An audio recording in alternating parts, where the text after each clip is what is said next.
Hello दोस्तों, स्वागत है आपका हमारे चैनल पर।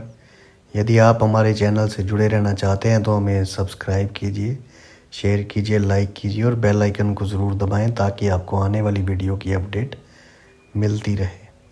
आज हम बात करने वाले हैं कि संवेदनशील होते हुए भी विरक्त कैसे हुआ जाए। संवेदनशील होते हुए भी विरक्त कहते हैं अनइंटरेस्टेड, बेपरवाह कैसे हुआ जाए। यह दोनों बातें विरोधी नहीं है, विपरीत नहीं है। यदि तुम अधिक संवेदनशील हो तो तुम विरक्त होगे, या तुम यदि विरक्त हो तो अधिकाधिक संवेदनशील होते जाओगे। संवेदनशीलता आसक्ति नहीं है, संवेदनशीलता सजगता है। केवल एक सजग व्यक्ति ही संवेदनशील हो सकता है। यदि तुम सजग नहीं हो तो असंवेदनशील होगे। जब तुम बेहोश होते हो तो बिल्कुल असंवेदनशील होते हो। जितनी अधिक सजगता उतनी ही अधिक संवेदनशीलता। महात्मा बुद्ध पुरुष पूर्णतया संवेदनशील होता है। उसकी संवेदनशीलता परम होती है। बुद्ध पुरुष पूर्णतया संवेदनशील होता है, उसकी संवेदनशीलता परम होती है, क्योंकि वे अपनी परिपूर्ण क्षमता से अनुभव करेगा और सजग होगा। लेकिन जब तुम संवेदनशील होते हो और सजग होते हो तो तुम आसक्त नहीं होगे, तुम विरक्त होगे। क्योंकि सजगता कि ये घटना ही तुम्हारे और वस्तुओं के बीच, तुम्हारे और व्यक्तियों के बीच, तुम्हारे और संसार के बीच सेतु को तोड़ डालती है, सेतु को नष्ट कर देती है। बेहोशी और नींद की आसक्ति के कारण है। यदि तुम सजग हो तो सेतु अचानक टूट जाता है। जब तुम सजग होते हो तो संसार से जुड़ने के लिए कभी भी नहीं बचता और कुछ भी नहीं बचता। संसार भी है, तुम भी हो, लेकिन दोनों के बीच का सेतु टूट गया है। वे सेतु तुम्हारी बेहोशी से बना है। तो ऐसा मत सोचो कि तुम आसक्त हो रहे हो क्योंकि तुम अधिक संवेदनशील हो गए हो। नहीं, यदि तुम्हारी संवेदनशीलता बढ़ेगी तो तुम आसक्त नहीं होगे। आसक्ति तो बड़ा स्थूल गुण है, सूक्ष्म नहीं है। आसक्ति के लिए तुम्हें सजग और जागरूक होने की ज़रूरत नहीं है, कोई ज़रूरत नहीं है। जानवर भी बड़ी सरलता से, बल्कि अधिक सरलता से आसक्त हो सकते हैं। किसी मनुष्य से ज़्यादा एक कुत्ता अपने मालिक के आसक्त होता है। कुत्ता पूरी तरह बेहोश है, इसलिए आसक्ति हो जाती है। इसलिए जिन देशों में मानवीय संबंध निर्बल पड़ गए हैं, जैसे कि पश्चिम में, वहाँ मनुष्य जानवरों से, कुत्तों से या अन्य जानवरों से संबंध स्थापित करता जा रहा है, क्योंकि मानवीय संबंध तो अब रहे ही नहीं है। मानव समाज समाप्त होता जा रहा है और हर मनुष्य एकाकी, अजनबी, अकेला महसूस करता है।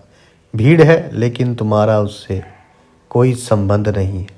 अकेले तुम हो भीड़ में, और ये अकेलापन तुम्हें खलता है तो आदमी भयभीत हो जाता है और डरने लगता है। जब तुम किसी से जुड़े होते हो, आसक्त होते हो, और दूसरा तुम्हारे साथ आसक्त होता है, तो तुम्हें लगता है कि संसार में, इस अजनबी संसार में तुम अकेले नहीं हो, कोई तुम्हारे साथ है। किसी से संबंधित होने का ये भाव तुम्हें एक तरह की सुरक्षा देता है। जब मानवीय संबंध असंभव हो जाते हैं तो पुरुष और स्त्रियां जानवरों से संबंध बनाने की कोशिश करते हैं। पश्चिम में वे कुत्तों और दूसरे जानवरों से बहुत जुड़े हुए हैं, लेकिन यहाँ पूर्व में चाहे तुम गौ की पूजा करते हो लेकिन उनसे जुड़े हुए नहीं हो। तुम चाहे कहे चले जाओ कि गए कि तुम गायें कि तुम दिव्य पशु की तरह पूजा करते हो, लेकिन तुम्हारी क्रूरता का भी कोई अंत नहीं है। पूर्व में तुम पशुओं के साथ इतने क्रूर हो कि पश्चिम समझ ही नहीं पाता कि तुम कैसे स्वयं को अहिंसक मानते हो। संसार भर में, विशेषत पश्चिम में, जानवरों को मनुष्य की क्रूरता से बचाने के लिए बहुत सी समितियां। पश्चिम में तुम किसी कुत्ते की पिटाई नहीं कर सकते। यदि तुम उसकी पिटाई करो तो ये एक अपराध होगा और तुम्हें उसकी सज़ा मिलेगी। असल में क्या हो रहा है कि मानवीय संबंध समाप्त हो रहे हैं, लेकिन मनुष्य अकेला नहीं जी सकता। उसे कोई संबंध चाहिए, कोई नाता चाहिए, एक भाव की उसके साथ कोई है। जानवर बहुत अच्छे मित्र मिल सकते हैं क्योंकि वे बहुत आसक्त हो जाते हैं। कोई भी मनुष्य इतना आसक्त नहीं हो सकता। आसक्ति के लिए होश आवश्यक नहीं है, बल्कि होश उसमें बाधा है। जितने तुम होश पूर्ण होगे उतने ही कम तुम आसक्त हो जाओगे, क्योंकि आसक्ति की आवश्यकता नहीं रहती। तुम किसी से जुड़ना क्यों चाहते हो? क्योंकि अकेले तुम्हें लगता है कि तुम पर्याप्त नहीं हो, तुम में कुछ कमी है, तुम में कुछ अधूरा है, तुम पूर्ण नहीं हो। तुम किसी से ज़रूरत है जो तुम्हें पूरा करे, इसलिए आसक्ति है। यदि तुम होश पूर्ण हो तो तुम पूरे हो, तुम पूर्ण हो। वर्तुल पूरा हो गया, तुम में कुछ कमी नहीं रही, तुम्हें किसी की आवश्यकता नहीं रही। अकेले ही तुम पूरी तरह स्वतंत्र अनुभव करते हो, पूर्णता का अनुभव करते हो।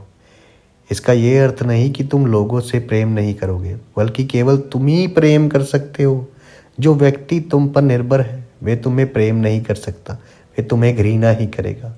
जिस व्यक्ति को तुम्हारी ज़रूरत है वे तुम्हें प्रेम नहीं कर सकता, वे तुमसे घृणा ही करेगा, क्योंकि तुम बंधन हो गए हो उसके लिए। उसे लगता है कि तुम्हारे बिना वे जी नहीं सकता, तुम्हारे बिना वे सुखी नहीं हो सकता, तो तुम ही उसके सुख और दुख के कारण हो। वे तुम्हें खो नहीं सकता, इससे वे बंदी अनुभव करेगा। वे तुम्हारी बंदा है, वे तुम्हारा बंदी है, और वे विरोध प्रकट करेगा, इसके विरुद्ध संघर्ष करेगा। लोग घृणा और प्रेम दोनों साथ साथ करते हैं, लेकिन ये प्रेम बहुत गहरा नहीं हो सकता। केवल एक जागृत व्यक्ति ही प्रेम कर सकता है, क्योंकि उसे तुम्हारी ज़रूरत नहीं। लेकिन तब प्रेम का अलग अलग ही आयाम होता है। प्रेम आसक्ति नहीं रहता, परतंत्रता नहीं रहता। प्रेम ना तो तुम पर आश्रित है, ना तुमको स्वयं पर आश्रित करेगा। वे स्वतंत्र रहेगा और तुमको भी स्वतंत्र रहने देगा। वे दो स्वतंत्र व्यक्तियों का, दो संपूर्णताओं का, दो पूर्ण आत्माओं का मिलन होगा। वे मिलन एक उत्सव, एक मंगल पर्व होगा, परतंत्रता नहीं। वे मिलन एक मस्ती होगा, खेल होगा। इसलिए तो हमने कृष्ण के जीवन में कृष्ण लीला, कृष्ण का खेल कहा है। वे इतने लोगों को प्रेम करते हैं, उनमें कोई आसक्ति नहीं है। कृष्ण की गोपियों और गोपालों की ओर से ऐसा नहीं है, कृष्ण के मित्रों की ओर से ऐसा नहीं है। वे आसक्त हो गए हैं। इसलिए तो जब कृष्ण वृंदावन के द्वारिका चले जाते हैं तो वे लोग रोते और चिल्लाते हैं और दुखी होते हैं। उन्हें बड़ा विषाद होता है, क्योंकि वे सोचते हैं कि कृष्ण उन्हें भूल गए हैं। वे भूले नहीं हैं, लेकिन वे दुखी नहीं हैं, क्योंकि उनके लिए कोई परतंत्रता ना थी। वे द्वारिका में भी उतने ही आनंदित हैं जितने वृंदावन में थे, और उनका प्रेम द्वारिका में भी उतना ही बह रहा है जितना वृंदावन में बहता था। प्रेम के पात्र बदल गए हैं, लेकिन प्रेम का स्रोत वही है। तो जो भी उनके निकट आता है उसे प्रेम का उपहार मिलता है, और ये उपहार बेशर्त है। बदले में कुछ आकांक्षा नहीं है, बदले में कुछ मांग नहीं है। जब प्रेम एक जागृत चेतना से बहता है तो बेशर्त उपहार होता है, और जो व्यक्ति प्रेम बांट रहा होता है वे आनंदित होता है, क्योंकि वे दे रहा है। देना मात्र ही उसका आनंद है, उसका उल्लास है। तो याद रखो, जितना तुम महसूस करो कि ध्यान से तुम अधिक संवेदनशील हो गए हो, उसी अनुपात में तुम उतने ही कम आसक्त और अधिक विरक्त हो जाओगे, क्योंकि तुम स्वयं में अधिक स्थिर हो जाओगे। स्वयं में अधिक केंद्रित हो जाओगे।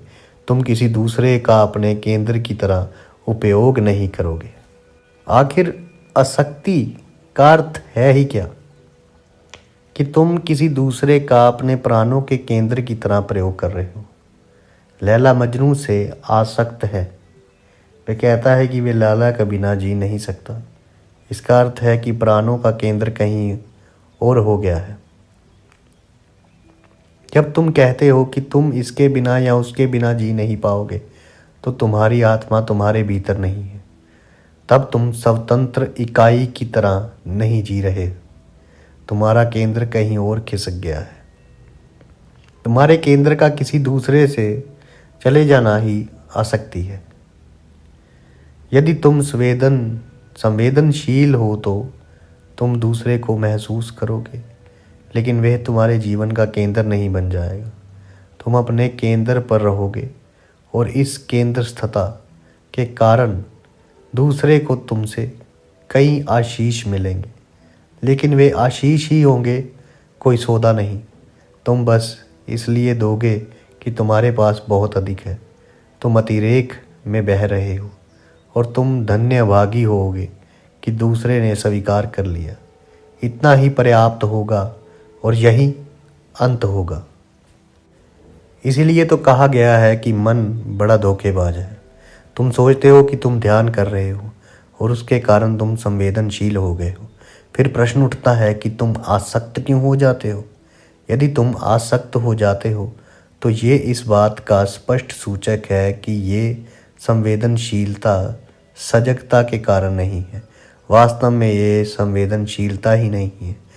हो भावुकता हो सकती है, जो कि बिल्कुल अलग बात है। तुम भावुक हो सकते हो, छोटी छोटी बातों पर रोज चीख सकते हो, उद्वेलित हो सकते हो और बड़ी आसानी से तुम्हारे भीतर एक तूफान खड़ा किया जा सकता है, लेकिन वह भावुकता है, संवेदनशीलता नहीं।